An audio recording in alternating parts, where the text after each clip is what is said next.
ಅದ್ರದ್ದೇನಾ ಇಲ್ಲ ಇದು ಬೇರೆ ಸರ್ ಆ ಕಡೆ ಬನ್ನಿ ಈ ಕಡೆ ಬನ್ನಿ ಬನ್ನಿ ಸರ್ ಮೋಟರ್ ಸೈಕಲ್ ಥೆಫ್ಟ್ ಮತ್ತು ಮೊಬೈಲ್ ಸಿಕ್ಕಿದೆ ಸರ್ ಮೊಬೈಲ್. ಹತ್ರ ಬನ್ನಿ ಸರ್ ಸರಿ ವಿಜಯನಗರ ಪೊಲೀಸ್ ಠಾಣೆನಾ ಗೋವಿಂದರಾಜ್ ಗೋವಿಂದರಾಜ್. ಓಕೆ, ಇದು 43 kg ಗಾಂಜಿ ಸರ್. ಇದು ನಿಮ್ದೇನಾ? ಹೌದು sir, Banashankari road issue. Okay. QR ಕೋಡಲ್ಲಿ ಹಾಕಿದ್ದೀರಾ? ಹಾಕಿದ್ದೀವಿ ಸರ್. ಗಾಂಜಾ ಎಲ್ಲ ವಾಸನೆ ಗಾಂಜಾ ಇವತ್ತು ಗೋಲ್ಡಾ?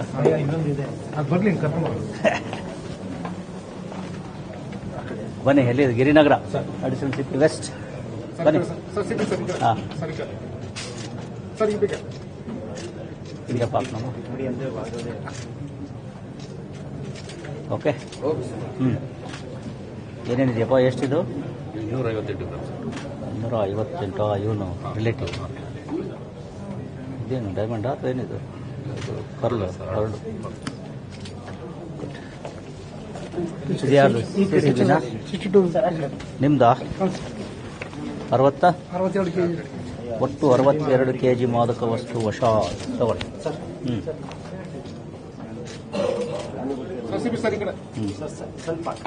ಕ್ಲೋಸ್.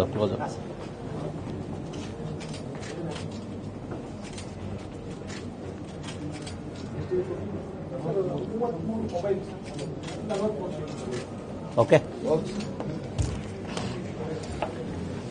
ನೆಕ್ಸ್ಟ್ ಇದ್ಯಾರ್ದು? 4 kg.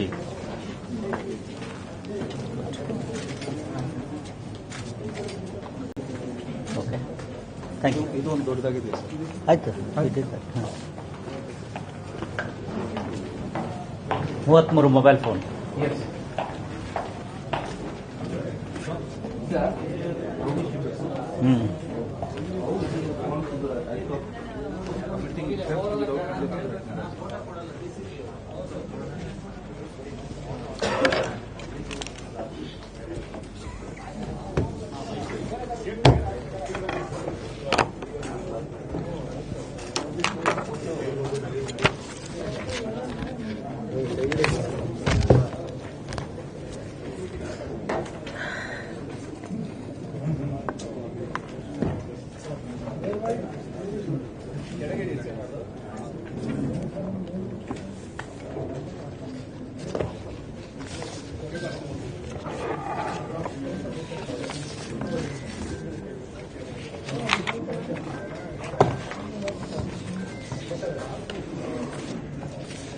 ರೆಡಿನಾ?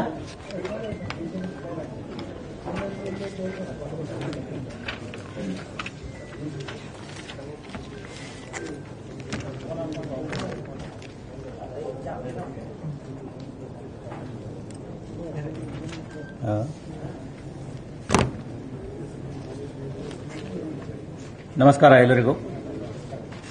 ಈ ವಾರದ ಮಾಧ್ಯಮ ಗೋಷ್ಠಿಗೆ ಎಲ್ಲ ಮಾಧ್ಯಮ ಮಿತ್ರರ ಸ್ವಾಗತ.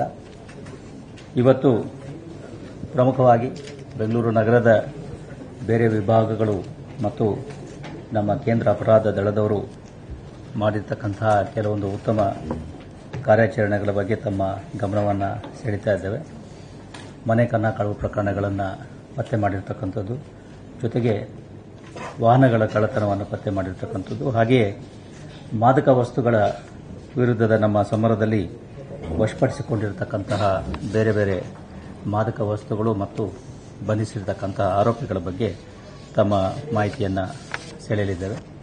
ಮೊದಲನೇದಾಗಿ ಈ ಮನೆ ಕಳ್ಳತನಗಳಿಗೆ ಬಂದಾಗ ಜಯನಗರ ಪೊಲೀಸ್ ಠಾಣೆಯವರು ಮನೆ ಕನ್ನ ಕಳವು ಮತ್ತು ದ್ವಿಚಕ್ರ ವಾಹನಗಳನ್ನು ಕಳ್ಳತನ ಮಾಡ್ತಾ ಇರತಕ್ಕಂತಹ 2 ವ್ಯಕ್ತಿಗಳನ್ನು ಬಂಧಿಸಿ 390 ಗ್ರಾಂ ಚಿನ್ನದ ಗಟ್ಟಿಗಳನ್ನು ಮತ್ತು 2 ದ್ವಿಚಕ್ರ ವಾಹನಗಳನ್ನು ವಶಪಡಿಸಿಕೊಂಡಿದ್ದಾರೆ. ಇವುಗಳ ಒಟ್ಟು ಮೌಲ್ಯ 32 ಲಕ್ಷ ಅಂತೇಳಿ ಅಂದಾಜಿಸಲಾಗಿದೆ. ಈ ಬಂಧನದಿಂದ 2 ಕನ್ನ ಕಳವು ಪ್ರಕರಣಗಳು ಹಾಗೂ 2 ಮೋಟಾರ್ ಸೈಕಲ್ ಕಳ್ಳತನದ ಪ್ರಕರಣಗಳು ಪತ್ತೆಯಾಗಿದ್ದಾವೆ. ಇದು ಆಗಿರ್ತಕ್ಕಂಥದ್ದು ಏಪ್ರಿಲ್ 18ನೇ ತಾರೀಕು ಫಿರ್ಯಾದಿರೊಬ್ಬರು ಅವರ ವಾಹನ ಕಳ್ಳತನ ಆಗಿರೋದ್ರ ಬಗ್ಗೆ ಜಯನಗರ ಪೊಲೀಸ್ ಠಾಣೆಯಲ್ಲಿ ದೂರನ್ನು ಸಲ್ಲಿಸಿರುತ್ತಾರೆ. ಅವರು 17ನೇ ತಾರೀಕು ಏಪ್ರಿಲ್ನಂದು ರಾತ್ರಿ ಫಿರ್ಯಾದಿದಾರರು ಹೊಂದಿರತಕ್ಕಂಥ ದ್ವಿಚಕ್ರ ವಾಹನವನ್ನು ಜಯನಗರ 8ನೇ ಬ್ಲಾಕ್ ಸಂಗಮ್ ಸರ್ಕಲ್ ಬಳಿ ನಿಲ್ಲಿಸಿ ಸ್ವೀಟ್ ಅಂಗಡಿಯಲ್ಲಿ ಸ್ವೀಟ್ ತರಕ್ಕೆ ಹೋದಾಗ ಅದನ್ನು ಯಾರೋ ಆರೋಪಿಗಳು ತೆಗೆದುಕೊಂಡು ಹೋಗಿರ್ತಾರೆ. ಅದರ ಬಗ್ಗೆ ಅವರು ಈ ಜಯನಗರ ಪೊಲೀಸ್ ಠಾಣೆಯಲ್ಲಿ ದೂರನ್ನು ದಾಖಲಿಸಿದ್ದು, ಇದಕ್ಕೆ ಅನುಗುಣವಾಗಿ ಪೊಲೀಸರು ಪ್ರಕರಣವನ್ನು ದಾಖಲಿಸಿಕೊಂಡು ತನಿಖೆಯನ್ನು ಕೈಗೊಂಡಾಗ 23ನೇ ತಾರೀಕು ಬಸವನಗುಡಿಯ ಗಾಂಧಿ ಬಜಾರ್ನಲ್ಲಿ ಈ ದ್ವಿಚಕ್ರ ವಾಹನ ಸಮೇತ ಇಬ್ಬರು ಆರೋಪಿಗಳನ್ನು ಅವರು ಪತ್ತೆ ಹಚ್ಚಿ ನಿಲ್ಲಿಸಿ ಕೇಳಿದಾಗ ಅವ್ರದ್ದು ಇದೆಲ್ಲ ವಿಷಯಗಳು ಗೊತ್ತಾಗ್ತದೆ.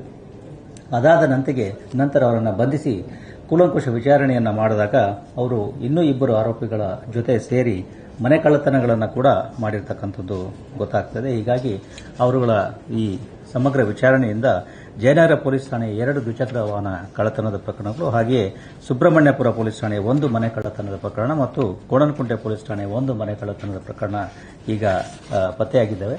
ಇನ್ನು ಇಬ್ಬರು ಆರೋಪಿಗಳು ಇದರಲ್ಲಿ ಇನ್ನೂ ಸಿಗಬೇಕಾಗಿದ್ದು ಅವರಿಗಾಗಿ ಪೊಲೀಸರು ಹುಡುಕ್ತಾ ಇದ್ದಾರೆ. ಆದಾಗ್ಯೂ ಈ ಪ್ರಕರಣದಲ್ಲಿ ಈಗ ಸಿಕ್ಕಿರ್ತಕ್ಕಂತಹ ಇಬ್ಬರು ಆರೋಪಿಗಳೇನಿದ್ದಾರೆ ಅವರಿಬ್ಬರು ಕೂಡ MOB ವ್ಯಕ್ತಿಗಳಾಗಿದ್ದು, ಇಬ್ಬರುಗಳ ಮೇಲೆಯೂ ಕೂಡ ಈ ಹಿಂದೆ ನಗರದ ಬೇರೆ ಬೇರೆ ಪೊಲೀಸ್ ಠಾಣೆಗಳಲ್ಲಿ 7 ವಿವಿಧ ಪ್ರಕರಣಗಳು ದಾಖಲಾಗಿರ್ತಕ್ಕಂಥದ್ದು ಕಂಡುಬರುತ್ತದೆ. ಅದರಿಂದ ನಾವು ಸದಾಕಾಲ ಹೇಳ್ತಕ್ಕಂಥದ್ದು, ಈ ವಾಹನ ಕಳ್ಳತನದ ಪ್ರಕರಣಗಳಿಗೂ ಮತ್ತು ಬೇರೆ ಅಪರಾಧ ಚಟುವಟಿಕೆಗಳಿಗೂ ನೇರ ಸಂಪರ್ಕ ಇದೆ. ವಾಹನಗಳ ಕಳ್ಳತನಗಳನ್ನು ಮಾಡಿ ನಂತರ ಅದನ್ನು ಬೇರೆ ಅಪರಾಧ ಚಟುವಟಿಕೆಗಳನ್ನು ಮಾಡಲಿಕ್ಕೆ ಉಪಯೋಗಿಸ್ತಕ್ಕಂಥದ್ದು ಕಂಡುಬರ್ತಾ ಇದೆ. ಅದರಿಂದ ಈ ವಾಹನ ಕಳ್ಳತನ ಮತ್ತು ಈ ಬೇರೆ ಅಪರಾಧ ಚಟುವಟಿಕೆಗೂ ಕೂಡ ನಾವು ಒತ್ತನ್ನು ಕೊಡ್ತಾ ಇದ್ದೀವಿ ಮತ್ತು ಸಾರ್ವಜನಿಕರಲ್ಲಿಯೂ ಕೂಡ ಈ ರೀತಿ ವಾಹನಗಳನ್ನು ನಿಲ್ಲಿಸುವಾಗ ಅವುಗಳ ಸುರಕ್ಷತೆಯ ಬಗ್ಗೆ, ಸಣ್ಣ ಪುಟ್ಟ ಕೆಲಸಗಳಿಗೆ ಕೂಡ ನೀವು ವಾಹನಗಳನ್ನು ಈ ರೀತಿ ನಿಲ್ಲಿಸಿ ಹೋಗುವಾಗ, ಅದು ಔಷಧಿ ತಗೊಳ್ಳೋಕೆ ಇರ್ಬೋದು ಅಥವಾ ಈ ರೀತಿ ಸ್ವೀಟ್ಸ್ ಖರೀದಿಗೆ ಅಂತ ಹೋಗ್ತಕ್ಕಂತಹ ಸಂದರ್ಭದಲ್ಲಿಯೂ ಕೂಡ ಅನೇಕ ಕಡೆಗಳಲ್ಲಿ ಈ ರೀತಿ ಕಳ್ಳರು ಹೊಂಚು ಹಾಕ್ತಾ ಇರ್ತಾರೆ. ಅದಕ್ಕೋಸ್ಕರ ನಿಮ್ಮ ವಾಹನಗಳ ಸುರಕ್ಷತೆಯನ್ನು ಗಮನಿಸ್ತಕ್ಕಂಥದ್ದು ಬಹಳ ಮುಖ್ಯ ಆಗ್ತದೆ. ಸುರಕ್ಷಿತ ಸ್ಥಳದಲ್ಲಿ ನಿಲ್ಲಿಸ್ತಕ್ಕಂಥದ್ದು, ಜೊತೆಗೆ ಲಾಕ್ ಮಾಡ್ತಕ್ಕಂಥದ್ದು, ಜೊತೆಗೆ ಬೇರೆ ತಂತ್ರಜ್ಞಾನವನ್ನು ಉಪಯೋಗಿಸಿ ಕೆಲವೊಂದು ಸುರಕ್ಷತಾ ಕ್ರಮಗಳನ್ನು ಕೈಗೊಳ್ತಕ್ಕಂಥದ್ದು ಅತಿ ಅವಶ್ಯ. ಅದರ ಜೊತೆಗೆ ಮನೆ ಕಳ್ಳತನಗಳನ್ನು ಪ್ರಿವೆಂಟ್ ಮಾಡಲಿಕ್ಕೆ ಅಥವಾ ಆಗದ ಹಾಗೆ ನೋಡಿಕೊಳ್ಳಿಕ್ಕೆ ಕೂಡ ನಾವು ಈಗಾಗಲೇ ಸಾಕಷ್ಟು ಸೂಚನೆಗಳನ್ನು ಕೊಟ್ಟಿದ್ದೇವೆ. ಎಸ್ಪೆಷಲಿ ನೀವು ಮನೆಗಳನ್ನು ಲಾಕ್ ಮಾಡಿ ಹೊರಗಡೆ ಹೋಗ್ತಕ್ಕಂತಹ ಸಂದರ್ಭದಲ್ಲಿ ಎಚ್ಚರಿಕೆ ವಹಿಸಲಿಕ್ಕೆ ಈಗಾಗಲೇ ನಾವು ಕೋರಿಕೊಂಡಿದ್ದೇವೆ. ಇನ್ನು ಎರಡನೇದಾಗಿ ಗಿರಿನಗರ ಪೊಲೀಸ್ ಠಾಣೆಯವರು ಮನೆ ಕಳ್ಳತನ ಮಾಡಿರ್ತಕ್ಕಂತಹ ಓರ್ವ ವ್ಯಕ್ತಿಯನ್ನು ಬಂಧಿಸಿ ಆತನಿಂದ 258 ಗ್ರಾಂ ಚಿನ್ನಾಭರಣಗಳನ್ನು ವಶಪಡಿಸಿಕೊಂಡಿದ್ದಾರೆ. ಒಟ್ಟು ಮೌಲ್ಯ 24 ಲಕ್ಷ. ಇದು ಆಗಿರ್ತಕ್ಕಂಥದ್ದು ಫೆಬ್ರವರಿ 20ನೇ ತಾರೀಕು ದೂರನ್ನು ಸಲ್ಲಿಸಿರ್ತಾರೆ. ಆದರೆ ಘಟನೆ ಆಗಿರ್ತಕ್ಕಂಥದ್ದು 18/1/25 ಮತ್ತು 2/2/25 ಮಧ್ಯದಲ್ಲಿ ಇವರು ಫಿರ್ಯಾದಿದಾರರೇನಿದ್ದಾರೆ ವಿದೇಶಿ ಪ್ರವಾಸಕ್ಕೆಂದು ಹೋಗ್ತಕ್ಕಂತಹ ಸಂದರ್ಭದಲ್ಲಿ ಅವರ ಮನೆಯಲ್ಲಿ ಆ ಫಿರ್ಯಾದಿದಾರರ ತಂಗಿಯ ಮಗನನ್ನು ಬಿಟ್ಟು ಅವರು ಹೋಗಿರ್ತಾರೆ. ಆದರೆ ಅವರು ವಾಪಸ್ ಬಂದ ನಂತರದಲ್ಲಿ ಮನೆಯ ಲಾಕರನ್ನು ಪರಿಶೀಲಿಸಿದಾಗ ಅದರಲ್ಲಿ ಕೆಲವೊಂದು ಚಿನ್ನಾಭರಣಗಳು ಇಲ್ಲದೇ ಇರತಕ್ಕಂಥದ್ದು ಕಂಡುಬಂದು ಅದರ ಬಗ್ಗೆ ಪೊಲೀಸ್ ಠಾಣೆಯಲ್ಲಿ ದೂರನ್ನು ಸಲ್ಲಿಸಿರ್ತಾರೆ 20 ಫೆಬ್ರವರಿಯಂದು. ತನಿಖೆಯನ್ನು ಕೈಗೊಂಡ ಪೊಲೀಸರು ಬೇರೆ ಬೇರೆ ಆಯಾಮಗಳಿಂದ ತನಿಖೆಯನ್ನು ಕೈಗೊಂಡು ಈ ಪ್ರಕರಣದಲ್ಲಿ 28 ಏಪ್ರಿಲ್ರಂದು ಫಿರ್ಯಾದಿದಾರರ ಪತ್ನಿಯ ತಂಗಿಯ ಮಗ ಚೆನ್ನೈನ ಒಂದು ಕಂಪನಿಯಲ್ಲಿ ಕೆಲಸ ಮಾಡಿಕೊಂಡಿರ್ತಕ್ಕಂಥವನು ಆತನನ್ನು ವಶಕ್ಕೆ ಪಡೆದು ಆತನನ್ನು ಕೂಲಂಕುಷವಾಗಿ ವಿಚಾರಣೆ ನಡೆಸಿದಾಗ ಆತ ಈ ಚಿನ್ನಾಭರಣಗಳನ್ನು ಕದ್ದಿರ್ತಕ್ಕಂಥದ್ದನ್ನು ಒಪ್ಪಿಕೊಂಡಿರ್ತಾನೆ. ಅದರಂತೆ ಆತನ ಬಂಧನವನ್ನು ಮಾಡಲಾಗಿದೆ.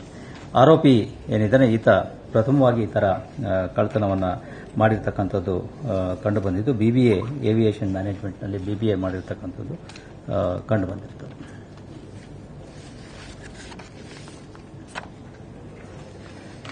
ಇನ್ನು ಎರಡನೇದಾಗಿ ಗೋವಿಂದರಾಜನಗರ ಪೊಲೀಸ್ ಠಾಣೆಯವರು ಮೊಬೈಲ್ ಫೋನ್ ಮತ್ತು ದ್ವಿಚಕ್ರ ವಾಹನ ಕಳ್ಳತನ ಮಾಡ್ತಾ ಇರತಕ್ಕಂತಹ ಇಬ್ಬರು ವ್ಯಕ್ತಿಗಳನ್ನು ಬಂಧಿಸಿ ಅವರಿಂದ 33 ಮೊಬೈಲ್ ಫೋನ್ಗಳು ಮತ್ತು 1 ದ್ವಿಚಕ್ರ ವಾಹನವನ್ನು ವಶಪಡಿಸಿಕೊಂಡಿದ್ದಾರೆ. ಒಟ್ಟು ಮೌಲ್ಯ 1.5 ಲಕ್ಷ ಅಂತೇಳಿ ಅಂದಾಜಿಸಲಾಗಿದೆ. ಇದು ಜನವರಿ ತಿಂಗಳಲ್ಲಿ ಆಗಿರ್ತಕ್ಕಂತಹ ಒಂದು ದ್ವಿಚಕ್ರ ವಾಹನ ಕಳ್ಳತನದ ಪ್ರಕರಣ. ಅದು ಅವರು ದ್ವಿಚಕ್ರ ವಾಹನ ಮೆಟ್ರೋ ಸ್ಟೇಷನ್ ಬಳಿ ನಿಲ್ಲಿಸಿ ಅವರು ಹಾಸನಕ್ಕೆ ಅಂತ ಹೇಳಿ ಹೋಗಿ ವಾಪಸ್ ಬಂದಾಗ ಮೆಟ್ರೋ ಸ್ಟೇಷನ್ ಮುಂದೆ ನಿಲ್ಲಿಸಿರ್ತಕ್ಕಂತಹ ವಾಹನ ಇಲ್ಲದೇ ಇರೋದು ಕಂಡುಬರುತ್ತದೆ. ಅದರ ಮೇಲೆ ಅವರು ಪೊಲೀಸರಿಗೆ ದೂರನ್ನು ಸಲ್ಲಿಸಿದ್ದು, ಅದರ ಆಧಾರದಲ್ಲಿ ಬೇರೆ ಬೇರೆ ಆಯಾಮಗಳಿಂದ ತನಿಖೆಯನ್ನು ಕೈಗೊಂಡ ಪೊಲೀಸರು 29ನೇ ತಾರೀಕು ಏಪ್ರಿಲ್ರಂದು ಈ ಇಬ್ಬರು ವ್ಯಕ್ತಿಗಳನ್ನು ಈ ಪಟ್ಟೆಗಾರಪಾಳ್ಯದಲ್ಲಿ ಅವರನ್ನು ವಶಕ್ಕೆ ಪಡೆಯಲಾಗಿ ಅವರು ಈ ದ್ವಿಚಕ್ರ ವಾಹನವನ್ನು ಕಳ್ಳತನ ಮಾಡಿರ್ತಕ್ಕಂಥದ್ದು. ಜೊತೆಗೆ ಅವರ ಗಾಡಿನಲ್ಲಿನೇ 3 ಬೇರೆ ಮೊಬೈಲ್ ಫೋನ್ಗಳು ಇದ್ದಿದ್ದು ಕಂಡುಬಂದು ಅವುಗಳ ಬಗ್ಗೆ ವಿಚಾರಣೆ ಮಾಡಿದಾಗ ಅವರು ಈ ರೀತಿ ದ್ವಿಚಕ್ರ ವಾಹನಗಳ ಜೊತೆಗೆ ಈ ಮೊಬೈಲ್ ಫೋನ್ಗಳ ಕಳ್ಳತನವನ್ನು ಕೂಡ ಮಾಡ್ತಕ್ಕಂಥದ್ದನ್ನು ಒಪ್ಪಿಕೊಂಡಿದ್ದು, ಅದರಂತೆ ಅವರ ಕೂಲಂಕುಷ ವಿಚಾರಣೆಯಿಂದ ಒಟ್ಟು ಇದುವರೆಗೆ 33 ಮೊಬೈಲ್ ಫೋನ್ಗಳನ್ನು ಅವರಿಂದ ವಶಪಡಿಸಿಕೊಳ್ಳಲಾಗಿದೆ. ಆರೋಪಿಗಳಿಬ್ಬರೂ ಕೂಡ ಅದರಲ್ಲಿ ಆರೋಪಿಗಳಲ್ಲಿ ಒಬ್ಬ ತುರುವೇಕೆರೆ ಪೊಲೀಸ್ ಠಾಣೆಯಲ್ಲಿ ಆತ ರೌಡಿ ವ್ಯಕ್ತಿಯಾಗಿರ್ತಾನೆ. ಅವನ ಮೇಲೆ ಹಿಂದೆ 5 ಪ್ರಕರಣಗಳು ಈ ಹಿಂದೆ ದಾಖಲಾಗಿರ್ತಕ್ಕಂಥದ್ದು ಕಂಡುಬಂದಿದೆ. ಇದು ಒಂದು ಉತ್ತಮ ಕಾರ್ಯಾಚರಣೆ. ಇದಕ್ಕಾಗಿ ನಾನು ಗೋವಿಂದರಾಜನಗರ ಪೊಲೀಸರಿಗೆ 10,000 ರೂಪಾಯಿಗಳ ಬಹುಮಾನವನ್ನು ಘೋಷಿಸ್ತಾ ಇದ್ದೇನೆ. ಅದೇ ರೀತಿ ಜೆಪಿ ನಗರ ಪೊಲೀಸ್ ಠಾಣೆಯವರು ಆಟೋ ರಿಕ್ಷಾ ಕಳ್ಳತನ ಮಾಡಿರ್ತಕ್ಕಂತಹ ಒಂದು ಪ್ರಕರಣವನ್ನು ಪತ್ತೆ ಹಚ್ಚಿ ಆರೋಪಿಯನ್ನು ಬಂಧಿಸಿದ್ದಾರೆ. ಇದು ಆಗಿರ್ತಕ್ಕಂಥದ್ದು ಏಪ್ರಿಲ್ 15ನೇ ತಾರೀಕಿನಂದು ಜೆಪಿ ನಗರ ಪೊಲೀಸ್ ಠಾಣೆ ವ್ಯಾಪ್ತಿಯಲ್ಲಿ ಆತ ರಾತ್ರಿ 11ನೇ ತಾರೀಕು ಏಪ್ರಿಲ್ರಂದು ಆಟೋ ರಿಕ್ಷಾವನ್ನು ಮನೆ ಮುಂದೆ ನಿಲ್ಲಿಸಿದಾಗ ಅದು ಕಾಣೆಯಾಗಿರುತ್ತದೆ. ಪ್ರಕರಣವಾದ ತನಿಖೆಯನ್ನು ಕೈಗೊಂಡು ಪೊಲೀಸರು ಈ ಆಟೋ ರಿಕ್ಷಾವನ್ನು ಆತನಿಗೆ ವಶಪಡಿಸಿ ಕೊಟ್ಟಿರುತ್ತಾರೆ. ಇನ್ನು ಮಾದಕ ವಸ್ತುಗಳ ವಿರುದ್ಧದ ನಮ್ಮ ಕಾರ್ಯಾಚರಣೆಯಲ್ಲಿ ಪ್ರಮುಖವಾಗಿ ಎಚ್ಎಸ್ಆರ್ ಲೇಔಟ್ ಪೊಲೀಸ್ ಠಾಣೆಯವರು ನಿಷೇಧಿತ ಮಾದಕ ವಸ್ತು ಗಾಂಜಾವನ್ನು ಮಾರಾಟ ಮಾಡ್ತಾ ಇರತಕ್ಕಂತಹ ಒಬ್ಬ ವ್ಯಕ್ತಿಯನ್ನು ಬಂಧಿಸಿ ಆತನಿಂದ 62 ಕೆಜಿ ಗಾಂಜಾ ಮತ್ತು ಐಷರ್ ಗೂಡ್ಸ್ ಕ್ಯಾರಿಯರ್ ವಾಹನವನ್ನು ವಶಪಡಿಸಿಕೊಂಡಿರ್ತಾರೆ. ಒಟ್ಟು ಮೌಲ್ಯ 60 ಲಕ್ಷ.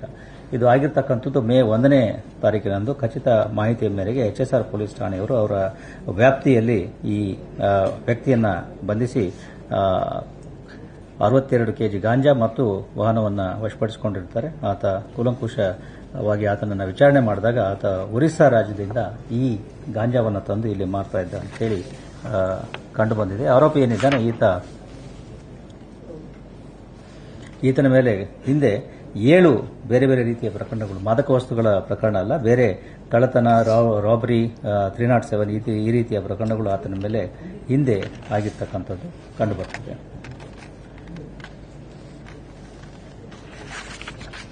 ಎರಡನೇದಾಗಿ ಗೋವಿಂದರಾಜ ನಗರ ಪೊಲೀಸ್ ಠಾಣೆಯವರು ನಿಷೇಧಿತ ಮಾದಕ ವಸ್ತುವನ್ನು ಮಾರಾಟ ಮಾಡ್ತಾ ಇರತಕ್ಕಂಥ ಓರ್ವ ರೌಡಿ ವ್ಯಕ್ತಿಯನ್ನು ಬಂಧಿಸಿ ಆತನಿಂದ 43 ಕೆಜಿ 80 ಗ್ರಾಂ ಗಾಂಜಾವನ್ನು ವಶಪಡಿಸಿಕೊಂಡಿದ್ದಾರೆ. ಒಟ್ಟು ಮೌಲ್ಯ 25 ಲಕ್ಷ. ಇದು 29/4/25ರಂದು ಗೋವಿಂದರಾಜನಗರ ಪೊಲೀಸ್ ಠಾಣೆಯವರು ಖಚಿತ ಮಾಹಿತಿಯ ಮೇರೆಗೆ ಈ ರೌಡಿ ವ್ಯಕ್ತಿಯ ಒಂದು ದಾಳಿಯನ್ನು ಮಾಡಿ ಆತನಿಂದ ಈ 43 ಕೆಜಿ 80 ಗ್ರಾಂ ಮಾದಕ ವಸ್ತುವಾಗಿರ್ತಕ್ಕಂಥ ಗಾಂಜಾವನ್ನು ವಶಪಡಿಸಿಕೊಂಡಿರ್ತಾರೆ. ಒಟ್ಟು ಮೌಲ್ಯ 25 ಲಕ್ಷ. ಇದರ ಕೂಡ ಒರಿಸ್ಸಾ ರಾಜ್ಯದಿಂದ ಈ ಗಾಂಜಾವನ್ನು ತಂದು ಇಲ್ಲಿ ಮಾರಾಟ ಮಾಡ್ತಾ ಇದ್ದ ಅಂತ ಹೇಳಿ ಮಾಹಿತಿಯಲ್ಲಿ ಗೊತ್ತಾಗಿದೆ. ಈತ ಕೂಡ ರೌಡಿ ವ್ಯಕ್ತಿಯಾಗಿದ್ದು ಈ ಹಿಂದೆ ಈತನ ಮೇಲೆ ಸುಮಾರು 23 ಪ್ರಕರಣಗಳು ಬನಶಂಕರಿ ಪೊಲೀಸ್ ಠಾಣೆಯಲ್ಲಿ ದಾಖಲಾಗಿದ್ದರೆ ಉಳಿದ ಕಡೆಗಳಲ್ಲಿ ಕೂಡ Basavanagudi, Konanakunte, HSR Layout, KS Layout, Chamarajpet, Cubbon Park ಇಲ್ಲಿಯೂ ಕೂಡ ಈತನ ಮೇಲೆ ಬೇರೆ ಬೇರೆ ರೀತಿಯ ಪ್ರಕರಣಗಳು ಅಂದರೆ ಆರ್ಮ್ಸ್ ಆಕ್ಟ್ನಲ್ಲಿ ಕೊಲೆ ಯತ್ನ ಪ್ರಕರಣ, ಹಲ್ಲೆ, ದರೋಡೆ ಈ ರೀತಿಯ ಪ್ರಕರಣಗಳು ಆತನ ಮೇಲೆ ದಾಖಲಾಗಿದೆ. ಇದು ಮೊದಲ ಬಾರಿಗೆ ಆತ ಈ ಮಾದಕ ವಸ್ತುಗಳ ಪ್ರಕರಣದಲ್ಲಿ ಆತ ಬಂಧಿತನಾಗಿದ್ದಾನೆ. ಇನ್ನು ಸಿಸಿಬಿಯ ಮಾದಕ ದ್ರವ್ಯ ದಳದವರು ಕೂಡ ಈ ಮಾದಕ ವಸ್ತುಗಳ ಮಾರಾಟ ಮತ್ತು ಸಾಗಾಟದಲ್ಲಿ ತೊಡಗಿರ್ತಕ್ಕಂತಹ 2 ವ್ಯಕ್ತಿಗಳನ್ನು ಬಂಧಿಸಿ 4 ಕೆಜಿ 185 ಗ್ರಾಂ ಗಾಂಜಾ, 2 ಮೊಬೈಲ್ ಫೋನ್ಗಳು ಮತ್ತು ಕೃತ್ಯಕ್ಕೆ ಬಳಸಿರ್ತಕ್ಕಂತಹ 1 ದ್ವಿಚಕ್ರ ವಾಹನಗಳನ್ನು ವಶಪಡಿಸಿಕೊಂಡಿದ್ದಾರೆ. ಒಟ್ಟು ಮೌಲ್ಯ 4,20,000. ಇದು ಆಗಿರ್ತಕ್ಕಂಥದ್ದು ಬೈಯಪ್ಪನಹಳ್ಳಿ ಪೊಲೀಸ್ ಠಾಣೆ ವ್ಯಾಪ್ತಿಯಲ್ಲಿ ದಿನಾಂಕ 2/5/25ರಂದು. ಖಚಿತ ಮಾಹಿತಿ ಮೇರೆಗೆ ಈ ಸಿಸಿಬಿ ಪೊಲೀಸ್ನವರು ಮಾದಕ ದ್ರವ್ಯ ನಿಗ್ರಹ ದಳದ ಪೊಲೀಸರು ಈ ಕಾರ್ಯಾಚರಣೆಯನ್ನು ಮಾಡಿರ್ತಾರೆ. ಇದರಲ್ಲಿರ್ತಕ್ಕಂತಹ ಆರೋಪಿಗಳು ಅದರಲ್ಲಿ ಒಬ್ಬನ ಮೇಲೆ ಈ ಹಿಂದೆಯೂ ಕೂಡ ಈ ರೀತಿಯ ಮಾದಕ ವಸ್ತುಗಳ ಮಾರಾಟದ ಬಗ್ಗೆ ಪ್ರಕರಣಗಳು ಇರ್ತಕ್ಕಂಥದ್ದು ಕಂಡುಬರುತ್ತಿದೆ. ಒಟ್ಟು 2 ಆರೋಪಿಗಳಾಗಿದ್ದು 2 ಕೂಡ ಬೆಂಗಳೂರು ನಗರದವರೇ ಆಗಿದ್ದಾರೆ, ನ್ಯೂ ತಿಪ್ಸಂದ್ರ ಏರಿಯಾದವರಾಗಿರ್ತಾರೆ. ನಂತರ ಈ ಕೊತ್ತನೂರು ಪೊಲೀಸ್ ಠಾಣೆಯವರು ಕೂಡ ಈ ವಿದೇಶಿ ವ್ಯಕ್ತಿಯೊಬ್ಬರಿಂದ ಸುಮಾರು 416 ಗ್ರಾಂ ಎಂಡಿಎಂಎ ವಶಪಡಿಸಿಕೊಂಡಿರ್ತಾರೆ. ಅದರ ಒಟ್ಟು ಮೌಲ್ಯ 52 ಲಕ್ಷ ಅಂತ ಹೇಳಿ ಅಂದಾಜಿಸಲಾಗಿದೆ. ಇದು ಆಗಿರ್ತಕ್ಕಂಥದ್ದು 1/5/25 ಅಂದರೆ ಮೇ 1ನೇ ತಾರೀಕಿನಂದು ಈ ಕೊತ್ತನೂರು ಪೊಲೀಸರು ಖಚಿತ ಮಾಹಿತಿ ಮೇರೆಗೆ ಅವರ ವ್ಯಾಪ್ತಿಯಲ್ಲಿ ಈ ರೀತಿ ವಿದೇಶಿ ವ್ಯಕ್ತಿಯನ್ನು ಬಂಧಿಸಿ ಆತನಿಂದ ಈ ಮಾದಕ ವಸ್ತುವನ್ನು ವಶಪಡಿಸಿಕೊಂಡಿದ್ದಾರೆ. ಜೊತೆಗೆ ಒಂದು ಹೋಂಡಾ ಸಿವಿಕ್ ಕಾರನ್ನು ಕೂಡ ವಶಪಡಿಸಿಕೊಂಡಿದ್ದಾರೆ. ಮತ್ತು ಒಂದು ದ್ವಿಚಕ್ರ ವಾಹನವೂ ಸಹ ಸಿಕ್ಕಿದೆ ಮತ್ತು 2 ಮೊಬೈಲ್ ಫೋನ್ಗಳು ಕೂಡ ಸಿಕ್ಕಿದ್ದಾವೆ. ಆರೋಪಿ ಏನಿದ್ದಾನೆ ಈತ ವಿದೇಶಿ ಪ್ರಜೆಯಾಗಿದ್ದು ಆಫ್ರಿಕಾ ದೇಶದಲ್ಲಿ ಇರತಕ್ಕಂಥವನಾಗಿದ್ದು ಈತನ ಮೇಲೆ ಈ ಹಿಂದೆಯೂ ಕೂಡ ಒಂದು ಇದೇ ರೀತಿ MDMA ಪ್ರಕರಣ ಮಾರತಹಳ್ಳಿ ಪೊಲೀಸ್ ಠಾಣೆಯಲ್ಲಿ CCB ಅವರು ಮಾಡಿರ್ತಕ್ಕಂಥ ಒಂದು ಪ್ರಕರಣ ಕೂಡ ಈತನ ಮೇಲೆ ಹಳೆಯ ಪ್ರಕರಣವೂ ಕೂಡ ಇದೆ.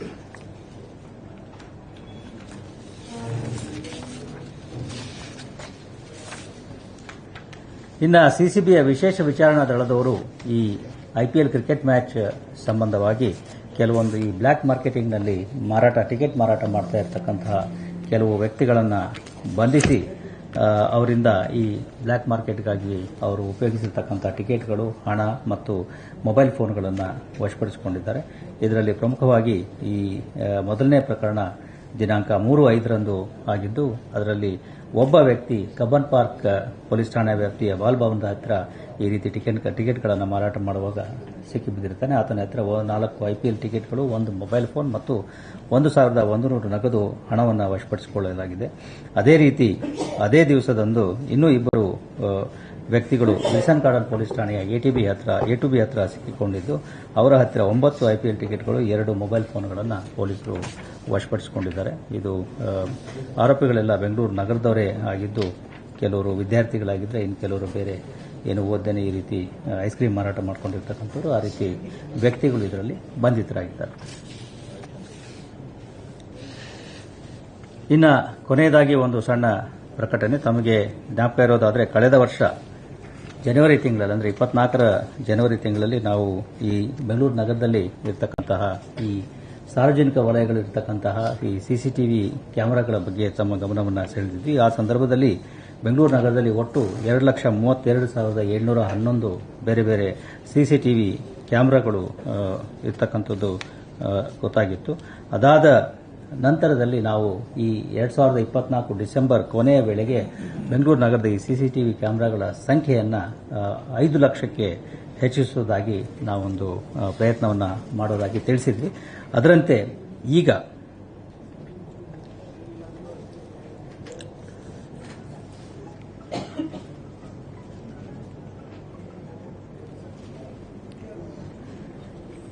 ಈಗ ಒಟ್ಟು ಬೆಂಗಳೂರು ನಗರ 5 ಲಕ್ಷಕ್ಕೂ ಹೆಚ್ಚು ಕ್ಯಾಮೆರಾಗಳನ್ನು ಈಗ ಹೊಂದಿರುತ್ತದೆ. ಇದು ಡಿಸೆಂಬರ್ ಒಳಗಾಗಿ ಆಗಬೇಕಾಗಿತ್ತು. ಡಿಸೆಂಬರ್ ನಂತರದಲ್ಲಿ ಅಂದರೆ ಈಗ 5 ತಿಂಗಳ ನಂತರ ಅಂದರೆ 4 ತಿಂಗಳ ನಂತರ ನಾವು ಈ ಒಂದು ಟಾರ್ಗೆಟ್ ಅನ್ನು ಅಚೀವ್ ಮಾಡಿದ್ದೀನಿ. ಬೆಂಗಳೂರು ನಗರದ ಬೇರೆ ಬೇರೆ ಸಾರ್ವಜನಿಕ ವಲಯಗಳಲ್ಲಿ ಒಟ್ಟು 3,03,104 ಕ್ಯಾಮೆರಾಗಳು ಈಗ ನಮ್ಮ ಬಳಿ ಇದ್ದಾವೆ. 3 ಲಕ್ಷ ಆಡ್ ಮಾಡಿದ್ದಾರೆ. ಒಟ್ಟು ಎಲ್ಲ ಸೇರಿ 5,35,815 5,35,815 ಕ್ಯಾಮೆರಾಗಳನ್ನು ನಾವು ಬೆಂಗಳೂರು ನಗರದಲ್ಲಿ ಈಗ ಹೊಂದಿದ್ದೇವೆ. ಪ್ರತಿ ಏನು ಸಾರ್ವಜನಿಕ ವಲಯಗಳಲ್ಲಿರ್ತಕ್ಕಂತಹ ಈ ರೀತಿಯ ಕ್ಯಾಮೆರಾಗಳಿದ್ದಾವೆ ಅವುಗಳು ನಮ್ಮ ಪೊಲೀಸರಿಗೆ ಬಹಳ ಅನುಕೂಲವನ್ನು ಮಾಡ್ತೇವೆ. ನಾವು they act as ice and years for the police department. ಯಾವುದೇ ಒಂದು ಘಟನೆ ನಡೆದಾಗ ಅದರ ವಾಸ್ತವತೆ, ಸತ್ಯಾಸತ್ಯತೆಯನ್ನು ತಿಳಿಯಲಿಕ್ಕೆ ಈ ಕ್ಯಾಮೆರಾಗಳು ನಮಗೆ ಬಹಳ ಉಪಯುಕ್ತವಾಗಿದ್ದಾವೆ.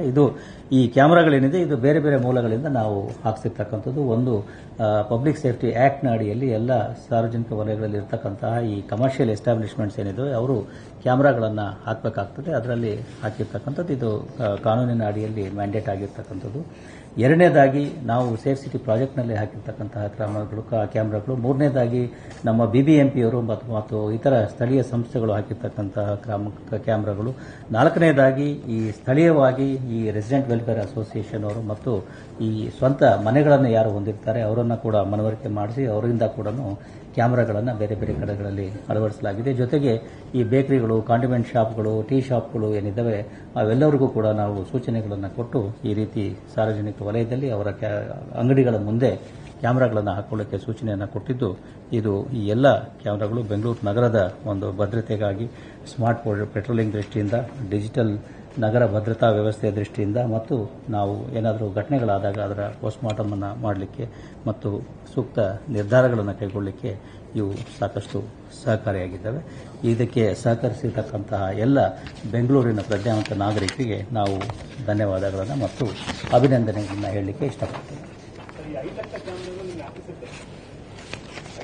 ಈ 5 ಲಕ್ಷ ಕ್ಯಾಮ್ರಾಗಳನ್ನು ಕೂಡ ನಾವು ಜಿಯೋ ಮ್ಯಾಪಿಂಗ್ ಅನ್ನ ಮಾಡಿದ್ದೀವಿ. ನಮ್ಮದು MCCTNS ಆ್ಯಪ್ ಒಂದು ಇದೆ, ಪೋರ್ಟಲ್ ಒಂದಿದೆ. ಅದರಲ್ಲಿ ಎಲ್ಲ 5 ಲಕ್ಷ ಕ್ಯಾಮ್ರಾಗಳನ್ನು, 5,35,000 ಕ್ಯಾಮ್ರಾಗಳನ್ನು ನಾವು ಈ ಪೋರ್ಟಲ್ನಲ್ಲಿ ಅಳವಡಿಸಿಕೊಂಡಿದ್ದೇವೆ. ಸೊ ದಟ್ ಯಾವುದೇ ಒಂದು ಘಟನೆ ಆದಾಗ ಅಲ್ಲಿ ಸುತ್ತಮುತ್ತ ಎಷ್ಟು ಕ್ಯಾಮ್ರಾಗಳಿದ್ದಾವೆ ಅನ್ನೋದನ್ನು ನಾವು ತ್ವರಿತವಾಗಿ ತಿಳ್ಕೊಳ್ಳಿಕ್ಕೆ ಮತ್ತು ಅವರನ್ನು ಸಂಪರ್ಕಿಸಲಿಕ್ಕೆ ಅದು ಅನುಕೂಲ. Thank you. ಯಾವುದು ಅದು ಈಗ ನಾವು ನಮ್ಮ DG ಕಚೇರಿಯಿಂದ ಅಥವಾ ಸರ್ಕಾರದಿಂದ ಏನು ಸೂಚನೆಗಳಿಗಾಗಿ ಕಾಯ್ತಾ ಇದ್ದೇವೆ. ಮಾಧ್ಯಮಗಳಲ್ಲಿ ನೋಡಿದ್ದೇವೆ, ಬಟ್ ಅಧಿಕೃತವಾಗಿ ನಮಗೇನು ಸೂಚನೆ ಬರ್ತೇವೆ ಅದರ ಆಧಾರದ ಮೇಲೆ ನಾವು ಮುಂದುವರಿತೇವೆ.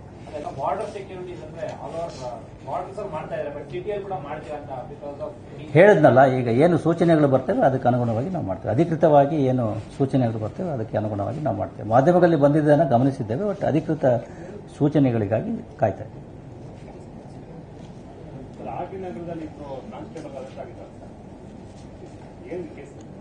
ನಮ್ಮ ಕೇಂದ್ರ ಅಪರಾಧ ದಳದವರು ಅವರಿಗೆ ಬಂದಿರತಕ್ಕಂತಹ ಮಾಹಿತಿ ಮತ್ತು ದೂರಿನ ಆಧಾರದ ಮೇರೆಗೆ ಈ ಆಟಿನಗರ ಪೊಲೀಸ್ ಠಾಣೆಯ 2 ಪೊಲೀಸ್ ಸಿಬ್ಬಂದಿಗಳು ಜೊತೆಗೆ ದಾವಣಗೆರೆಯ ಒಬ್ಬ ಹೆಡ್ ಕಾನ್ಸ್ಟೇಬಲ್, ದಾವಣಗೆರೆಯ ಒಬ್ಬ ಪೊಲೀಸ್ ಹೆಡ್ ಕಾನ್ಸ್ಟೇಬಲ್ ಹಾಗೂ 2 ಅಥವಾ 3 ಜನ ಖಾಸಗಿ ವ್ಯಕ್ತಿಗಳು, ಇವರೆಲ್ಲ ಸೇರಿಕೊಂಡು ಬೆಂಗಳೂರು ನಗರದ ಒಬ್ಬ ಫಾರ್ಮಸಿನ ನಡೆಸಿರ್ತಕ್ಕಂಥ ವ್ಯಕ್ತಿಗೆ ಈ ನಿಧಿ ಸಿಕ್ಕಿದೆ, ಚಿನ್ನದ ನಿಧಿ ಸಿಕ್ಕಿದೆ ಅಂತ ಹೇಳಿ ನಂಬಿಸಿ ಅವರಿಂದ ಸುಮಾರು 12.5 ಲಕ್ಷ ಅಷ್ಟು ಅವರಿಗೆ ಮೋಸ ಮಾಡಿರ್ತಕ್ಕಂಥ ಪ್ರಕರಣದ ಹಿನ್ನೆಲೆಯಲ್ಲಿ ಅವರನ್ನು ಬಂಧಿಸಿದ್ದೇವೆ. ತನಿಖೆ ಇನ್ನೂ ಜಾರಿಯಲ್ಲಿದೆ. ತನಿಖೆ ಮುಗಿದ ಮೇಲೆ ಹೇಳ್ತೀವಿ. ಇನ್ನೂ ಕೂಡ ಕೆಲವು ಆರೋಪಿಗಳು ಇದರಲ್ಲಿ ಬಂಧನ ಆಗಬೇಕಾಗಿದೆ. ಯಾರ್ಯಾರು ಏನೇನು ಪಾತ್ರ ಮತ್ತು ಏನು ಇದಿದೆ ಅನ್ನೋದನ್ನು ನಂತರದಲ್ಲಿ ನಾವು ಹೇಳ್ತೀವಿ. Okay, thank you.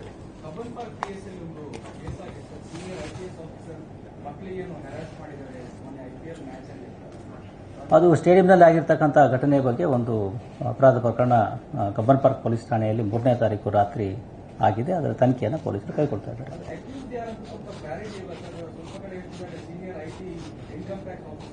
ಆರೋಪಿಗಳ ಮಾಹಿತಿಯನ್ನು ನಾವು ಹೇಳೋದಿಲ್ಲ.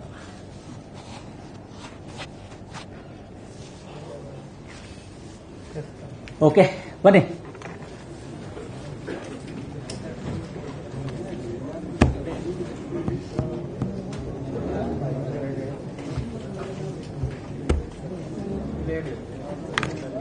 ಬನ್ನಿ.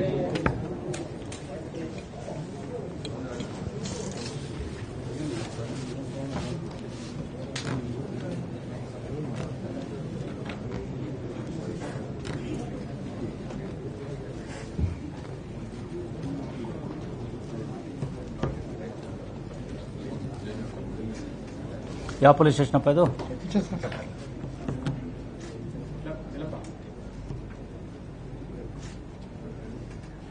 Thank you. ನೆಕ್ಸ್ಟ್ ಬನ್ನಿ, ಜಯನಗರ.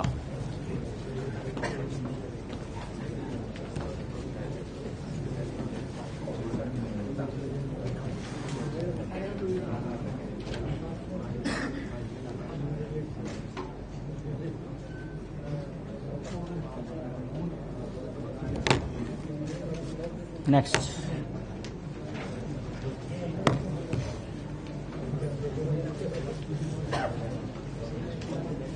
ಎಲ್ಲಿದಪ್ಪ ಇದು? ಗೋವಿಂದರಾಜನಗರನಾ? ಅಲ್ಲ, ಗಿರಿನಗರ.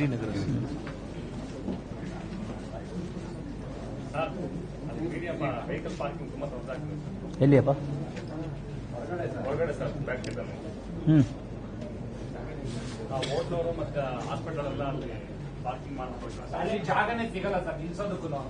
ಆಯ್ತು, ಹೇಳ್ತೇನೆ. ಅನುಚೇತ್ ಅವ್ರಿಗೆ ಹೇಳ್ತೇನೆ, ಮೀಟಿಂಗ್ ಇದೆ ಮೇಲೆ, ಅಲ್ಲಿ ಹೇಳ್ತೇನೆ. ಅನುಚೇತ್ ಅವ್ರ ಕಾಂಟ್ಯಾಕ್ಟ್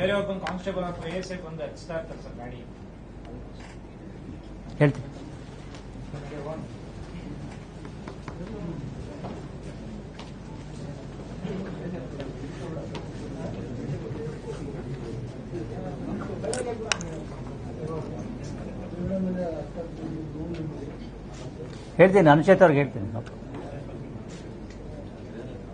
ನೆಕ್ಸ್ಟ್